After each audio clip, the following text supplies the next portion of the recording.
Greetings. We're going to take a look at seeing your love. God wants us to love people. We need to be able to stand back and look at ourselves and see how God sees our love, and is it what he's looking for. In James 1:22 we're told, be doers of the word, not hearers only, deceiving yourselves. If we are doers of the word, then we're not kidding ourselves. If we're hearing the word but not doing the word, then James says, Jesus and James agree that we are deceiving ourselves.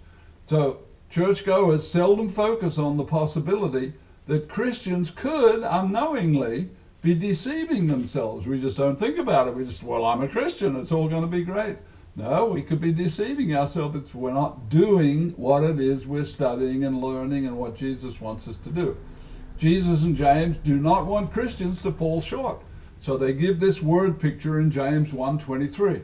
If anyone is a hearer of the word and not a doer of the word, one who practices what the word is, then it's like a man looking in a glass at his natural face. He observes himself and he goes away and he immediately forgets what kind of man he was. Now, I brought some mirrors along. You can look in the mirror and just take a quick glance. Did I comb my hair? Oh yeah, it looks all right, right? Maybe my eyebrows are all fuzzy and jumping out. Maybe I got hair coming out of my ears. It's like maybe I need a haircut, whatever it is. But he's saying if you just quickly glance and you're not really paying attention, then you're in trouble when it comes to the Bible. Because what he's saying is that most of us use mirrors to make adjustments to how we look before we leave the house. That's the normal use of a mirror. But you can look into it and then go, oh, well, I don't have time. Now the word picture is saying a person who looks in the mirror and hurries away making no changes is not very bright. But he's saying in the Bible, if you look into the words in the Bible and you don't make an effort to do it, then you're kidding yourself. James 1:25. He who looks, and that word Greek in the Greek, leans over or stoops down to peer within, takes focus on what it is that you're looking at in the perfect law of liberty, the words of the Bible, and continues practicing what you see in the Bible, and is not a forgetful hearer. And there's the main point. Don't just glance at the Bible and be a forgetful hearer and not a doer, but get busy and be doing what the Bible teaches, right? So the main point of the word picture is we're going to be blessed by God if we study, we hear the words, we practice the words. Hear the words, practice the words. We can apply this word picture to many topics in the Bible. And we're going to apply it to love right now, but Jesus made Peter very uncomfortable when he asked Peter, do you love me, for the third time in a row, right? In John 21:17, Simon, son of Jonah, said Jesus, do you love me? This is after Jesus has been betrayed by Peter, or denied by Peter 3 times, as he told him he would. Peter was grieved because he said to him the third time, it's like, are you cheating? No, I'm not cheating. Are you cheating number 2? Oh, no, I'm not cheating. Are you cheating number 3? Come on, give me a break here. He was really perturbed. So he said the third time, do you love me? Now remember, Paul said love was the greatest of the 3 Christian elements. And so we need to be going, does Jesus say to us, do you love me?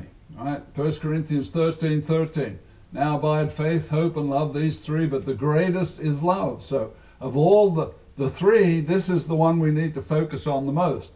Paul wrote this because Jesus had taught in Matthew 22:37, you shall love the Lord your God with all your heart, not just a little bit of your heart, with all your soul, all your being, and with all your mind, with everything you've got to learn to love God. Verse 38, this is the first. Now, a lot of people read first meaning the first traffic light you come to and then the second traffic light you come to.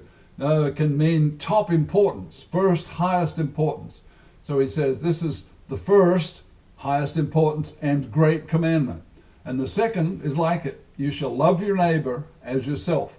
On these two commandments, said Jesus, hang all the law and the prophets, meaning the whole Bible, from Genesis to Revelation, are hung or based on these two basic principles of loving God with everything you've got, and then learning to love your neighbor at least as much as you love yourself, which is really tough to do. Now, Jesus was saying, if you grasp the importance of this way of loving, you are headed for eternal life. That's why it's so important. Love is the greatest. The word picture in James is critical at this point. Understanding and practicing these two loves, love of God, love of neighbor, will guarantee people to have a fabulous future. Now, with the mirror, James says we must be doers of Jesus' word, or it would be like glancing in a mirror and forgetting all about it and not making any improvements. We've got to say, do I see my love? How loving am I? Do people that I work with, do my family, do my relatives, do the people I come in contact say that I'm a loving person? If they don't, there could be a problem. You're not measuring up. Maybe you're hearing the words of Jesus, but you're not moving ahead and improving the way you love people. James wants us to look into the scriptures and be sure that we grasp the true meaning of love God with all your heart and soul and mind and being. What does that mean? Think it through. It means nothing can be more important to us than loving God and his thinking and his teachings in the Bible. Starting to love Jesus and his Father is basic and simple. Christian life is somewhat complicated, but on his death day, Jesus spoke about how humans must learn to love God. So, well, I just think God is great, so therefore I love him. No, you've got to learn to love God. John 14:15, this is on his death day. If you desire to love me, is what he's saying, if you love me, then keep my commandments. It's like, well, wait a minute, that doesn't work on the human level. If you get married to somebody, if you're dating, courting somebody, and you ask them to marry you, and they say, well, yes, but only if you keep my commandments. All right? It doesn't work on the human level.